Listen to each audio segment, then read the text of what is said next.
बस सूरज निकलने से नहीं, बल्कि उसकी खुद की मर्जी से होती थी।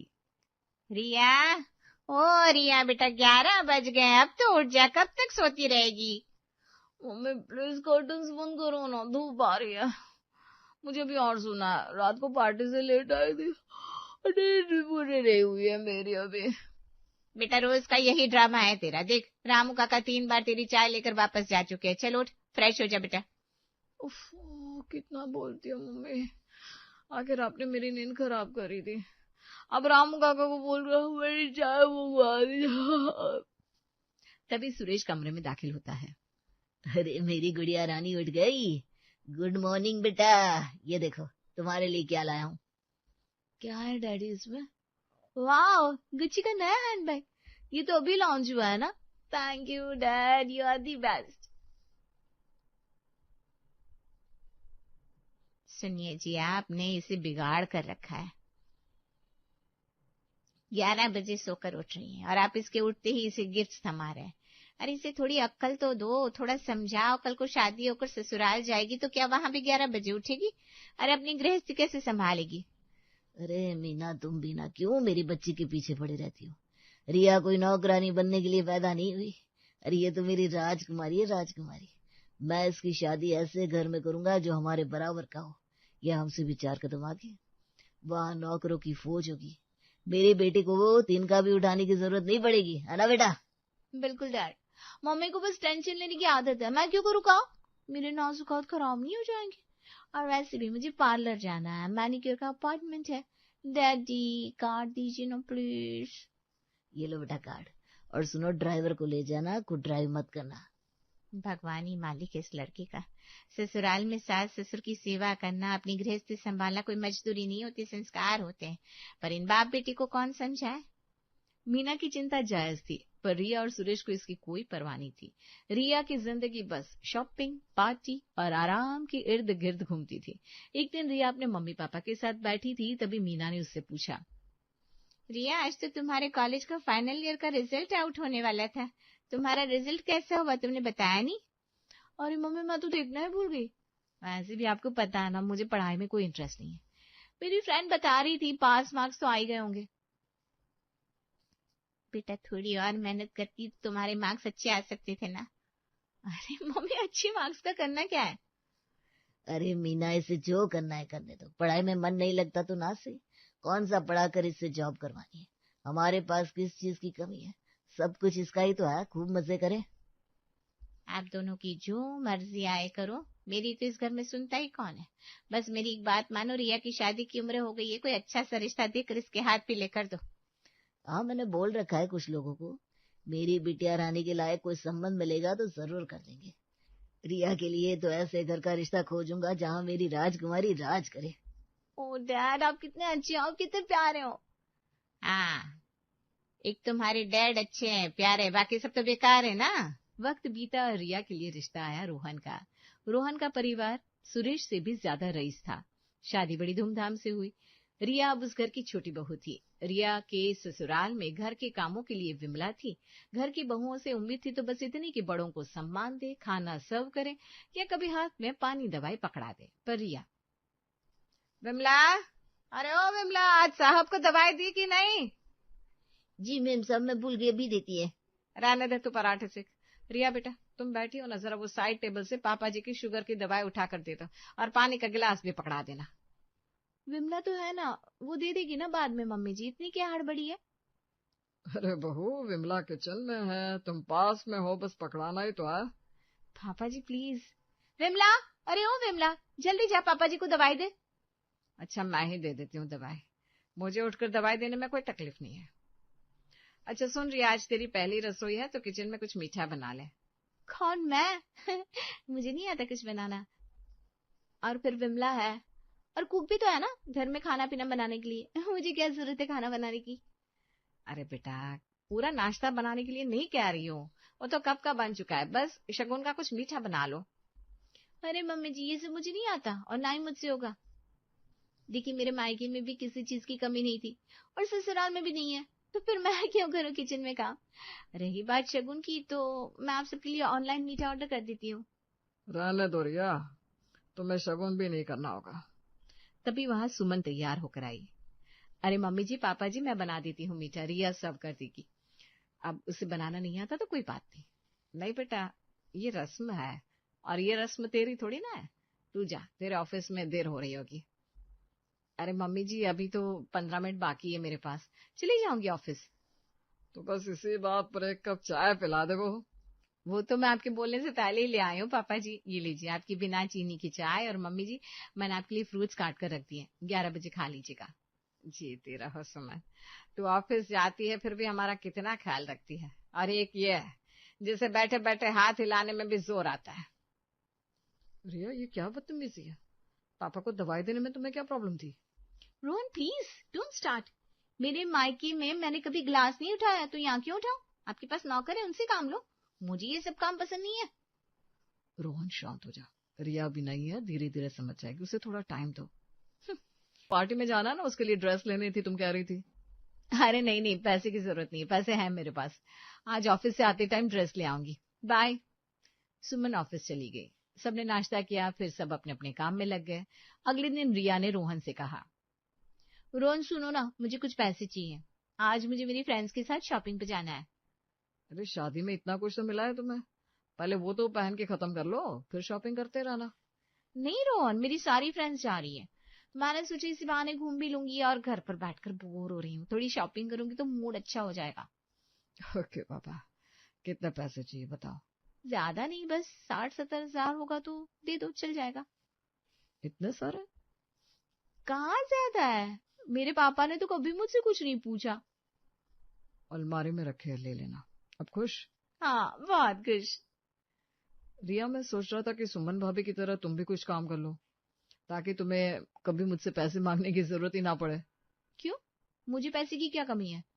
और तुमसे पैसे मांगना मेरा हक है। सुमन भाभी तो बुद्धू है, जितने रईस घर की बहू होकर भी ऑफिस जाती है, इतनी मेहनत करती है, मुझसे नहीं होगा पापा ये सब। अच्छा भाई, जैसी तुम्हारी मर्जी। वक्त बीता, रिया की शादी को अब 10 साल हो गए थे, पर रिया की आदत नहीं बदली थी। घर में कोई भी छोटी बड़ी जरूरत होती, रिया बस हुक्म चलाती या पैसे मांगती। उसके अपने बच्चे चिंटू को भी उसने यही सिखाया था। रोहन सुनो, मुझे 2 लाख रुपए चाहिए। 2 लाख? अभी पिछले हफ्ते ही तो तुम्हें 1 लाख दिए थे शॉपिंग के लिए, क्या हुआ? अरे वो खत्म हो गए ना। मेरी फ्रेंड शालिनी ने एक इम्पोर्टेड वॉच ली थी, मुझे भी लेनी है, मैं उससे कम नहीं दिखना चाहती। अरे बेटा, अगले महीने ले लेना, हर चीज की एक लिमिट होती है। क्या लिमिट? वो सब मैं नहीं जानती, मुझे अभी पैसे चाहिए बस। रिया, पैसे पेड़ पर नहीं उगते, बिजनेस में अभी थोड़ा स्लो डाउन है, मैं अभी 2 लाख नहीं दे सकता। क्या रोहन, आप भी ना कंजूस होते जा रहे हो। ठीक है मत दो, मेरे पापा है ना, मैं अपने पापा से कहती हूँ। अब रिया ने अपने पापा को फोन लगाकर फोन स्पीकर में डाल दिया। Hello dad. हाँ रिया बेटा, बोलो कैसी हो? मैं ठीक हूँ, मुझे ना एक वॉच पसंद आ गई है, 2 लाख की। रोहन कह रहे हैं कि अभी कैश नहीं है, आप भिजवा सकते हैं क्या? अरे बस इतनी सी बात, मैं अब भी ड्राइवर के हाथ कैश भिजवा देता हूँ, और कुछ चाहिए तो बोलो। और दामाद जी को बोलो बिजनेस पर ध्यान दे, मेरी बेटी के शौक मैं पूरे कर लूंगा। Okay papa, bye, I love you. Suresh ने फोन रख दिया। तब रोहन ने रिया से कहा, रिया ये क्या तरीका है, तुमने पापा से पैसे मांग लिए, मेरी कोई इज्जत है कि नहीं? हाँ रिया बेटा, ये तो बहुत गलत है, तुम्हें ऐसा नहीं करना चाहिए था।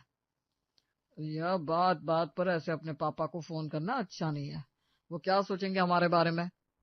तो आप लोग दे देते ना पैसे, मेरी जरूरत पूरी नहीं होगी तो मैं पापा को ही बोलूंगी ना, मुझे इसमें कुछ गलत नहीं लगता। आप अपनी ईगो अपने पास रखिए। रिया, तुम दिन पर दिन बदतमीज होती जा रही हो, तुम्हें जो करना है करो, पर मम्मी पापा से इस तरह से बिल्कुल बात मत करना। तभी वहां विक्रम और सुमन भी आते हैं।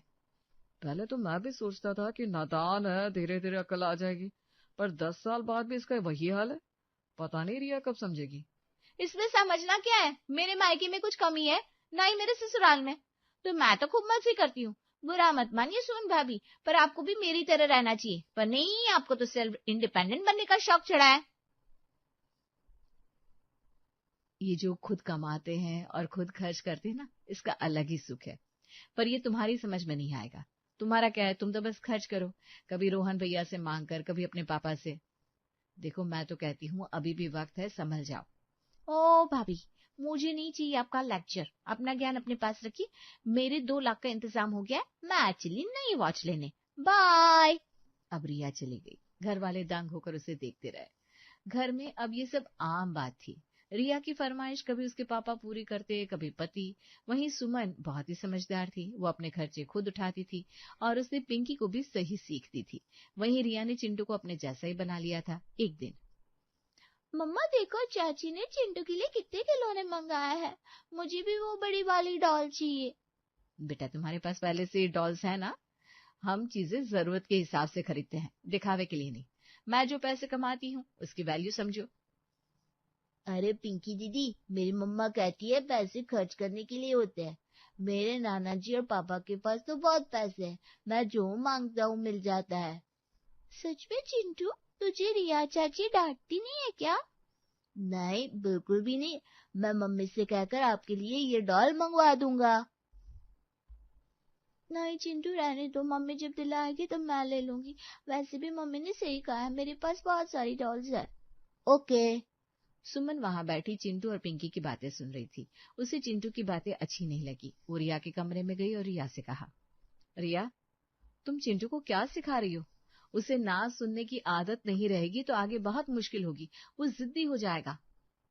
भाभी, कितनी बार कहा है आप अपना लेक्चर अपने पास रखिए। आप जॉब करती है, इसका मतलब ये नहीं कि आप हमें सिखाएंगी। मेरे पापा और ससुर जी के पास इतना पैसा है कि मेरी 7 पुश्ते बांटकर खा सकती है। फिर चिंटू क्यों तरसे? ठीक है रिया, तुम्हें मेरी बात नहीं सुननी मत सुनो, पर याद रखना, ये जो तुम कर रही हो ना, इस पर तुम्हें एक दिन खुद पछतावा होगा। ऐसा कहकर सुमन गुस्से में वहां से निकल गई। कहते हैं वक्त हमेशा एक जैसा नहीं रहता। रिया की ये आदत, हर चीज के लिए हाथ फैलाना, एक बड़ी मुसीबत बनने वाली थी। चिंटू और पिंकी के स्कूल से मनाली ट्रिप का अनाउंसमेंट हुआ। ये कोई साधारण ट्रिप नहीं थी। 5 स्टार होटल का स्टे और महंगी एक्टिविटीज थी, क्योंकि दोनों ही शहर के टॉप स्कूल में पढ़ते थे। शाम को रोहन के आते ही चिंटू ने कहा, पापा, हमारे स्कूल के सब बच्चों को मनाली ट्रिप पर ले जा रहा है, मुझे भी जाना है और कल फीस जमा करने की लास्ट डेट है। अच्छा, कितने पैसे चाहिए? 20,000। और मुझे शॉपिंग और पॉकेट मनी के लिए भी पैसे चाहिए होंगे। 20,000 एक स्कूल ट्रिप के लिए? चिंटू, ये बहुत ज्यादा है। रहना दो, ट्रिप 2 महीने बाद ना मैं घुमा लाऊंगा मनाली, पर अभी तो नहीं हो पाएगा। अरे कैसे नहीं हो पाएगा? मेरा बेटा ट्रिप पर नहीं जाएगा तो उसके फ्रेंड्स क्या सोचेंगे? रोहन, इज्जत का सवाल है, दे दीजिए। रिया, बस बहुत हो गया तुम्हारा इज्जत का ड्रामा। तुम्हें पता है मार्केट की हालत?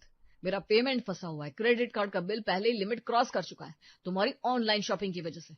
मेरे पास अभी कैश नहीं है, मना कर दो चिंटू को। रोहन गुस्से में कमरे से बाहर चला जाता है। तब रिंटू रोते हुए रिया से कहता है, मम्मा मुझे जाना है, बस सब जा रहा है, अब कैसे भी मुझे इस ट्रिप के लिए पैसे दीजिए। चुप हो जा मेरे बच्चे, पापा नहीं देंगे तो क्या हुआ, तेरे नाना जी है ना, अब भी पैसे भेज देंगे, तो पैकिंग की तैयारी कर बेटा।